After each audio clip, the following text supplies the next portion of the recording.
ఏమిటి విశ్వావసు? 355 రోజులతో 12 నెలలతో ప్రభవాది 60 సంవత్సరములలో 39వ సంవత్సరంగా మన ముందుకొచ్చింది. విశ్వేషాం వసు యస్మాత్ ఇది విశ్వావసు, లేదా విశ్వం వసు యస్య విశ్వావసు. విశ్వస్య వసురాటోః పూర్వపదాంతస్య దీర్ఘః విశ్వశబ్దస్య దీర్ఘస్యాద్ వసౌరాట్ శబ్దే చ పరే విశ్వశబ్దస్య వసురాడితే తయోరుత్తరపదయోః దీర్ఘ ఆదేశో భవతి ఇది వ్యాకరణ సూత్రేణ. అంటే ఈ పదం ఎలా వచ్చింది అనే దానికి మన శాస్త్రము ఎంత అద్భుతంగా మనకు చెప్పిందో చూడండి. ఎవరు విశ్వావసు? ఎందుకంటే ఎక్కడ చూచినా భయం, సందేహం, ఏం జరుగుతుందో, ఎలా ఉంటుందో, ఏమవుతుందో, టీవీలు భయపెట్టిస్తున్నాయి, సోషల్ మీడియా భయపెట్టిస్తూ ఉంది. ప్రజలంతా షడ్గ్రహ కూటమి, షష్టగ్రహ కూటమి, ఇది అది అని భయపడుతూ ఉన్న సమయంలో మరి ఏమిటి విశ్వావసు? ఈ శబ్దం ఎంత గొప్పదో తెలుసా? విశ్వేషాం వసు యస్మాత్, లేదా విశేషాం వసు యస్మాత్ విశ్వం వసు యస్య. ఈ ప్రపంచం మొత్తానికి ధనాన్ని ప్రసాదించి ధనము కలిగినటువంటి అఖిలాండకోటి బ్రహ్మాండ నాయకుడు విశ్వం విష్ణు వషట్కారః భూత భవ్య భవత్ ప్రభు అని మొదలుపెట్టినటువంటి ఆ విష్ణు భగవానుడి యొక్క నామముతో వచ్చినటువంటి సంవత్సరమే విశ్వావసు నామ సంవత్సరం. భగవంతుడుండగా మనకేమి భయము? తక్కువేమి మనకు రాముండొక్కడుండు వరకు. కాబట్టి సందేహాలు వదలండి, ఆ సంశయాలు పెట్టుకోవద్దు. అంతా మంచి జరుగుతుంది, అన్ని వైభవాలు కలుగుతాయి. విశ్వేషాం వసు. ఈ మధ్య ప్రజల్లో డబ్బు దివ్వట్లేదు, రిజిస్ట్రేషన్లు కావట్లేదు. మరల రిజిస్ట్రేషన్లు పరుగులెత్తి బ్రహ్మాండంగా ఈ సంవత్సరం రియల్ ఎస్టేట్ రంగం ఉరకబోతోంది. ఈ సంవత్సరంలో తెలంగాణలో అద్భుతంగా ఉండబోతోంది అని మనకు సంకేతాలు ఇస్తోంది విశ్వావసు నామ సంవత్సరం. ఎందుకంటే వసు అంటే ధనము. ధనము వస్తుంది, ఎందుకు రాదు? ధనము ఉంది. ఆ ధనాన్ని మనకు అనుగ్రహించేవాడు ఒక్కడే. ఐశ్వర్యం ఈశ్వరాదిచ్చేత్. పరమేశ్వరి యొక్క దయా ప్రాప్తం కావాలి. విష్ణు భగవానుడు ఆయన అధిపతి, ధనాన్ని ఇచ్చేవాడు శంకరుడు అన్నారు. కాబట్టి బ్రహ్మాండమైనటువంటి ధనం. కాబట్టి ఇక్కడ విశ్వం సమస్తం ప్రకాశయతి కిరణైః ఇది విశ్వావసు. ఇక్కడ తెలంగాణ ఆవిర్భావ చక్రం నేను వేసుకుంటే తెలంగాణ ఆవిర్భావ చక్రం ప్రకారంగా 2/6/2014లో తెలంగాణ రాష్ట్రం పునర్వసు నక్షత్రంలో ఆవిర్భవించింది. చాలామందికి తెలియదు తెలంగాణ రాష్ట్రం యొక్క నక్షత్రం ఏమిటి అని అడుగుతూ ఉంటారు. పునర్వసు నక్షత్రంలో తెలంగాణ రాష్ట్రం. కాబట్టి నా తెలంగాణ రాష్ట్రం యొక్క నక్షత్రము పునర్వసు నక్షత్రంలో మిథున రాశిలో తెలంగాణ ఆ రాష్ట్ర ఆవిర్భావం జరిగింది. ఇక్కడ తెలంగాణ రాష్ట్ర ఆవిర్భావ చక్ర ప్రకారంగా చంద్రలగ్నాత్తు అష్టమ స్థానం నుండి శని భాగ్యంలో ప్రవేశిస్తూ ఉన్నాడు. అలాగే మే 14వ తేదీ 2025 నుండి భాగ్యస్థానాధిపతి గురువు ద్వాదశంలో ప్రవేశిస్తూ ఉన్నాడు. కాబట్టి ఎలా ఉంటుంది అంటే పాలకులకు పరిపాలన అనేటువంటిది చాలా భారంగా ఉన్నప్పటికీ కూడా రాజు ఈ సంవత్సరం ఎవరొచ్చారో? సూర్యనారాయణుడే ఈ సంవత్సరం రాజుగా వచ్చాడు. అందుకే ఆదివారం నాడు వచ్చింది. కాబట్టి నవనాయకుల యొక్క విశేషాలను గనక మనకు చూసుకుంటే నవనాయకుల్లో మనకు రాజుగా రవి వచ్చినాడు. ఇక్కడ శాస్త్రం ఒక మాట చెప్పింది. ఏమిటి అంటే నవనాయకుల్లో ఉగాది నాటి వారాధిపతి మనకు రాజవుతాడు. ఇవాళ ఆదివారం కాబట్టే ఆదివారం నాడు రవి. మరి ఏమిటి? అన్యోన్య వైరం క్షితిపాలకానాం నాట్యంబు ముంచతి బలాహకాశ్చ భూపాద్భయం శస్త్రభయం ప్రజానాం లోకేగ్నిబాధాబ్ద పతాపతంగే. రవి రాజు కావటం చేత రాజుల మధ్య పోటీతత్వం అనేటువంటిది పెరుగుతుంది. నేను మంచిగా పరిపాలించాలి, నేను మంచిగా పరిపాలించాలి అని ఉభయ తెలుగు రాష్ట్రాల ముఖ్యమంత్రులు పోటీతత్వంతో పరిగెత్తేటువంటి సంవత్సరమే విశ్వావసునామ సంవత్సరము. కాబట్టి పాలనలో ఎటువంటి ఇబ్బందులు ఉన్నప్పటికీ తన ఆత్మశక్తి చేత, తన బలము చేత, సూర్యనారాయణుడి యొక్క ప్రాభవ దివ్య వైభవం చేత రాజు ఎన్ని ఆటంకాలున్నప్పటికీ, ఎన్ని ఇబ్బందులు వచ్చినప్పటికీ ఒంటి చేత వాటన్నింటినీ మోస్తూ సమర్థవంతమైన ప్రజారంజక పరిపాలన ఈ సంవత్సరం మనకు సూర్యనారాయణ శక్తితో గౌరవ ముఖ్యమంత్రి వర్యులు మనకు అందజేస్తారు. ఇది శాస్త్ర ప్రమాణము. మంత్రి చంద్రుడయ్యాడు. సృవృష్టి సర్వసస్యానాం ఫలిత వృక్షజాతయః క్షేమారోగ్యే సుభిక్షంచ శశాంకే సచివే సతి. ఎంత అద్భుతంగా చెప్పింది శాస్త్రం. చంద్రుడు మంత్రి అయ్యాడు కాబట్టి వర్షాలకు ఇబ్బంది లేదు. తెలంగాణ రాష్ట్రంలో ఖచ్చితంగా వర్షాలు బాగా పడతాయి. బ్రహ్మాండంగా అనేకమైనటువంటి పంటలు పండుతాయి. ఇక్కడ ఎర్ర భూములు అంటే ఎర్రరేగడి భూములు, ఎర్ర ధాన్యాలు, ఎరుపుకు సంబంధించినవన్నీ కూడా. అలాగే సేనాధిపతి శని అయ్యాడు. ఇక్కడే సేనాధిపే సూర్య సుతే ధరిత్ర్యా. కొన్ని పంచాంగాలలో రవిగా చెప్పినారు, అంటే చిన్న తేడాతో. కాబట్టి సేనాధిపతి ఇక్కడ శనైశ్చరుడు కావటం చేత చాలా కఠినమైనటువంటి నిర్ణయాలకు వెనుకాడరు. శాంతి భద్రతల విషయంలో తెలంగాణ రాష్ట్ర పోలీసు యంత్రాంగము నిరంతరం కూడా జాగరూకులై ప్రవర్తించే, తెలంగాణలో ఎటువంటి ఇబ్బందులు లేకుండా పరిపాలించే శక్తిని ధర్మనిరతుడైనటువంటి శనైశ్చరుడు అనుగ్రహించుగాక అని వీరికి ఆశీర్వచనం ఇస్తూ మిథున సంక్రమణ వారాధిపతి అర్ఘాధిపతి అవుతాడు. ఆర్ద్రా నక్షత్ర ప్రవేశ వారాధిపతి మేఘాధిపతి అవుతాడు.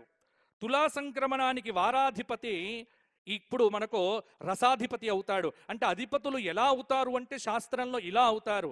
కాబట్టి ఇక్కడ ధాన్యాధిపతి కుజుడు, అర్ఘాధిపతి రవి, మేఘాధిపతి రవి, రసాధిపతి శుక్రుడు, నీరసాధిపతి బుధుడు, అలాగే ఇక్కడ పశుపాలకుడు యముడు. కాబట్టి వర్షములు చక్కగా ఉండి పశువులు, పాడి పంటలు ఈ సంవత్సరం విశ్వావసునామ సంవత్సరంలో సమృద్ధిగానే ఉంటాయి. అయితే ఇక్కడే కొన్ని విశేషాలు ఇక్కడ మనం తెలుసుకోవలసి వస్తుంది. ఎందుకంటే మీరు ఎలా చెప్తారు, ఇవన్నీ పంచాంగంలో రాస్తారా, ఈ పంచాంగంలో ఉంటాయా అనే సందేహాలు మీకు అక్కరలేదు. నవనాయకులను బట్టే పరిపాలనను అంచనా వేస్తాం. అలాగే గ్రహస్థితిని బట్టే మేము ఇక్కడ వర్షం ఎలా కురుస్తుందో నిర్ణయం చేస్తాం. మిగతా విషయాలేవి కూడా పంచాంగంలో మీరు సోషల్ మీడియాలో చూపినట్టుగా ఉండవు. ఈ నిర్ణయాలన్నీ మా బుద్ధి కుశలతతో మేము కొంత చెప్పుకొని రాసుకొని దాన్ని మీ ముందు పెట్టే ప్రయత్నం చేస్తాం. విమర్శలకు తావు లేదో. భారతీయ పంచాంగాన్ని ఎవ్వడు కూడా విమర్శించే ధైర్యాన్ని ఎవ్వడు చెయ్యవద్దో. ఎందుకంటే ఇది శాస్త్రం, ఇది సనాతనం, ఇది సంప్రదాయం, ఇది అద్భుతం, ఇది భగవంతుడి యొక్క వేదాంగము. కాబట్టి జ్యోతిష్ శాస్త్రం మహాపుణ్యం. తప్పు ఏదైనా చెబితే అది మారవుతుంది కానీ శాస్త్రముది కాదు. శాస్త్రము ఎప్పుడూ కూడా సత్యమే. శాస్త్రము ఎప్పుడూ కూడా అనంతంగా చెబుతుంది. కాబట్టి ఎక్కడైనా ఏదైనా దోషాలుంటే అవి మావి కావచ్చు. శాస్త్రమును నిందించకండి. శాస్త్రము మనకు అభయాన్ని ఇస్తుంది. ఇక్కడ మేము సింహలగ్నాన్ని ఆధారం చేసుకొని తెలంగాణ రాష్ట్రము ఎలా ఉంటుంది అనేటువంటి దాని మీద నేను నిర్ణయం చేసుకోవడం జరిగింది. ఇక్కడ ఏమిటి అంటే వర్షారంభ లగ్నం సింహలగ్నం. లగ్నాత్ అష్టమ స్థానంలో పంచగ్రహ కూటమి. కొన్ని ఇబ్బందులు ఉంటాయి. ఎందుకంటే ఆకలి అయిన వాళ్ళు విపరీతంగా ఉంటారు. ఆకలి తీర్చటానికి సంచిలో బియ్యం కొద్దిగానే ఉంటాయి.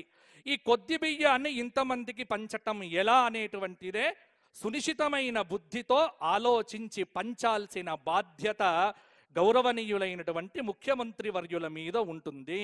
ఇది కాస్త వారి బుద్ధి కుశలతకు ఒక చక్కటి బ్రహ్మాండమైనటువంటి అవకాశం అని మీరు గ్రహించండి. అలాగే కొన్ని ఇబ్బందులు ఉంటాయి. తుఫానులు, భూకంపాలు అప్పుడప్పుడు పలకరించవచ్చు. లగ్నాధిపతి అష్టమస్థాన స్థితి వల్ల ఆర్థిక భారంగానే ఉంటుంది. అన్నీ ఉన్నాయి కానీ పైసలు కొంత కావాలి. అందుకే వసుహు అంటే సంపదను తీసుకొని వచ్చింది ఈ సంవత్సరం. కాబట్టి మీరు ఎలా చేసినప్పటికీ ఈ సంవత్సరం డబ్బనేటువంటిది ప్రజలకు వస్తుంది. ఈ సంవత్సరం ఒకే ఒక్క వాక్యంలో నేను చెప్పబోతున్నా, ఏమిటి అంటే ఈ సంవత్సరం ప్రజలైతే సంతోషంగా ఉంటారు. ఎందుకంటే చెప్పేవాడు కూడా సంతోష్ కుమార్ శాస్త్రి కాబట్టి ప్రజలంతా సంతోషంగా ఉంటారు. ధన ఏకాదశ అధిపతి కూడా అష్టమ స్థితి కారణంగా రాష్ట్రానికి రావలసినటువంటి డబ్బు రాకపోవడం అనేటువంటిది కొంత ఇబ్బంది పెడుతుంది. తృతీయ దశమాధిపతి అష్టమ స్థితి వల్ల పొరుగు రాష్ట్రాలతో నీళ్ల విషయంలో ఇంకో కొన్ని విషయాల్లో చిన్న చిన్న పేచీలు అనేటువంటివి తప్పవు. కానీ వాటిని సమన్వయంతో, బుద్ధి కుశలతతో, తన నైపుణ్యంతో, తన చాకచక్యంతో రాజైనటువంటి ముఖ్యమంత్రి గారు వాటన్నింటినీ కూడా సులభంగా పరిష్కరిస్తారు. చతుర్థ భాగ్యాధిపతి ఏకాదశ స్థితి వల్ల అకాలమైనటువంటి వర్షాలు కురుస్తాయి, ఎండలు ఉంటాయి. పంచమ అష్టమాధిపతి దశమ స్థితి వల్ల రాష్ట్ర ప్రభుత్వము విద్యా వ్యాప్తికి ప్రాధాన్యతనిస్తుంది. విద్యారంగంలో సమూలమైనటువంటి సంస్కరణలకు సంబంధించి ఈ సంవత్సరము చాలా ప్రాభవాన్ని చూపించబోతున్నారు. కాబట్టి ఎందుకంటే విద్య బాగుంటేనే మనమందరం బాగుంటాం. కాబట్టి రెండిటి మీద దృష్టి బాగా పెడతారు. ఒకటి విద్య మీద, ఇంకొకటి వైద్యము, ఆరోగ్యము మీద.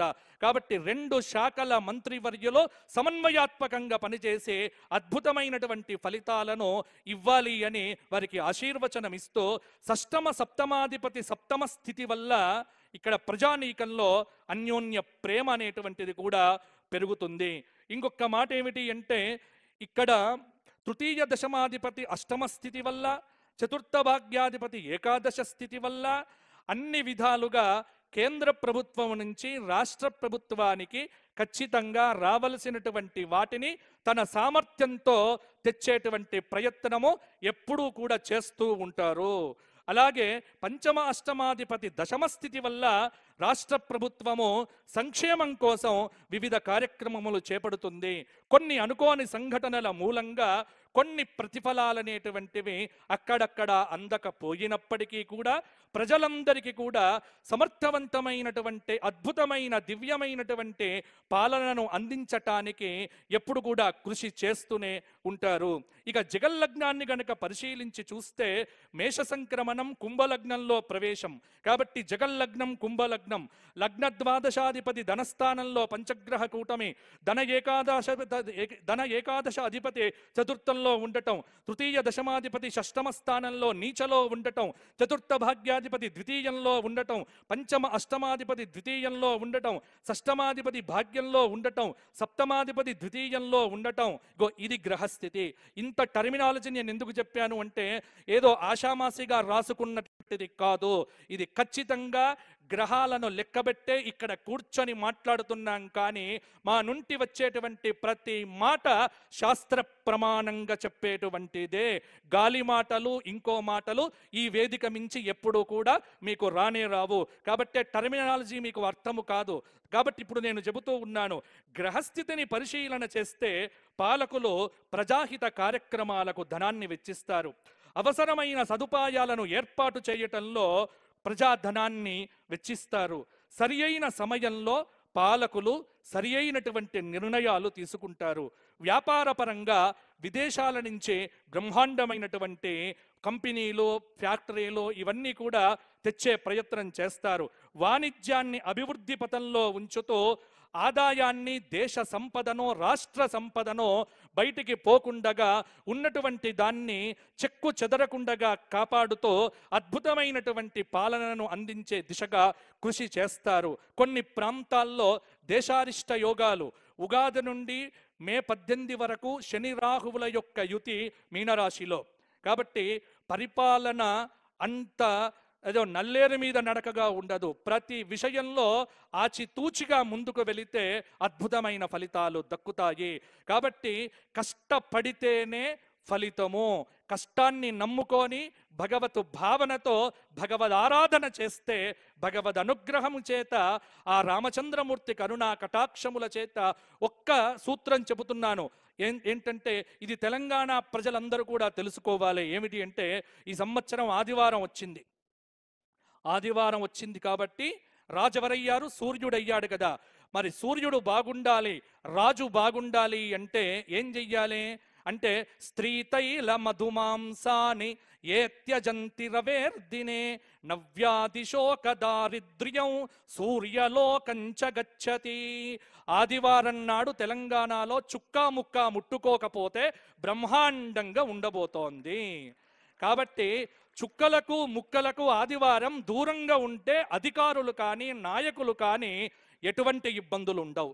ఎందుకంటే ఆరోగ్యం బాగుంటుంది, రాష్ట్రం బాగుంటుంది, భగవంతుడు అనుగ్రహిస్తాడు. ఇది శాస్త్రము చెప్పింది సుమా, నేను చెప్పట్లేదు సుమా, ఇది శాస్త్రంలో చెప్పినటువంటి మాట. కాబట్టి ఏ త్యజంతే, రాజు చక్కగా పరిపాలన చెయ్యాలి అంటే ఆదివార నియమం పాలకులు పాటించాలి, ప్రజలు పాటించాలి. ఆదివారం నాడు మాంసాహారాన్ని విసర్జించి సూర్య నమస్కారములతో ఆదిత్య హృదయాది స్తోత్ర పారాయణములు చేసినటువంటి వ్యక్తి శక్తిమంతుడవుతాడు, చక్కటి అనుగ్రహాన్ని పొందుతాడు. ఇక రెండవది ఏమిటి అంటే ఉగాది నుండి రాహుకేతువుల మధ్య మిగతా గ్రహముల యొక్క స్థితి కారణంగా పంటలకు కల్తీ చీడ పట్టవచ్చు. కాబట్టి అవినీతి నిరోధక శాఖ వాళ్ళు కావచ్చు, లేకపోతే కల్తీలను కనిపెట్టేటువంటి శాఖలు కావచ్చు, వాళ్ళు చాలా పని పెట్టుకొని వారు ఉంటేనే కార్యక్షేత్రంలో పంటలు బాగా పండుతాయి. నకిలీ విత్తనాల గొడవ ఎక్కువ కావచ్చు. విత్తనం బాగా అందితేనే రైతు రాజవుతాడు, రైతు రాజైతేనే మన రాష్ట్రం బాగుంటుంది. కాబట్టి తెలంగాణ తల్లి చేతిలో అద్భుతమైనటువంటి మనం బతుకమ్మను చూడాలి అంటే మనందరిని బతికించే ఆ బతుకమ్మ తల్లి చక్కగా మంచి పంటలను పండించాలి. అలాగే 7 జూన్ నుంచి 28 జూలై వరకు కుజకేతువుల యొక్క యుతి, అక్కడే ఇక్కడ పంటలకు నష్టం కలగవచ్చు. అలాగే 27/7/2025 నుంచి ఆగస్టు 20/2025 వరకు గురు శుక్ర సమసప్తక స్థితి. వింధ్య పర్వతం కావేరీ నదిల మధ్య కొంత ప్రజలు బయటికి వెళ్తే బాగుంటుంది, అక్కడ విపరీతమైనటువంటి ఇబ్బందులు వచ్చే అవకాశం ఉంది. అలాగే జూన్ 13 నుండి నవంబర్ 28 వరకు మీనరాశిలో శని వక్రాన్ని పొందుతూ ఉన్నాడు. కాబట్టి వర్షం బాగా పడుతుంది కానీ పంటలు కాపాడుకోవాలి. ఈ సంవత్సరం ఎర్ర భూముల్లో పంటలు వేసే వారికి కందులు, మిర్చి, అలాగే ఎంతసేపు వరి వరి వరి అని కాకుండా మిగతా చక్కటి పంటలో వాతావరణ శాఖ అనుకూలతను తెలుసుకొని వేస్తే కనుక మృగశిర కార్త్రే, ఆర్ద్ర కార్త్రే చక్కటి వర్షాలు కూడా కురిపించే అవకాశం ఉన్నది. 17/3/2026 వరకు ఫిబ్రవరి 7, 2026 నుండి మకర రాశిలో చాతుర్గ్రహ కూటమి. ఫిబ్రవరి 13, 2026 నుండి మార్చి నెల 17, 2026 వరకు కుంభరాశిలో చాతుర్గ్రహ కూటమి. కాబట్టి ఇక్కడ గ్రస్తోతిత చంద్రగ్రహణము కొన్ని ప్రభావాలను సూచించబోతూ ఉన్నది. వెరసి ఈ సంవత్సరం వర్షాలకు ఇబ్బంది లేదు, పరిపాలనకు ఇబ్బంది లేదు. ఏమిటి అంటే ఎప్పుడు అలర్ట్గా ఉండటమో, బద్ధకాన్ని విడిచిపెట్టి పరిగెత్తుతూ పరిగెత్తుతూ పరిగెత్తుతూ ఉంటేనే అధికారుల దగ్గర నుంచి మంత్రుల వరకు, మంత్రుల నుంచి పరిపాలన స్వీకరించేటువంటి ప్రజల వరకు పరిగెత్తితేనే మనమందరం బాగుంటాము. రిలాక్సేషన్ మోడులోంచి బయటికి వచ్చి బద్ధకాన్ని విడిచిపెట్టి భగవద్ అనుగ్రహాన్ని పొందుతూ కనుక చేస్తే ఈ సంవత్సరం బ్రహ్మాండంగా ఉండబోతోంది.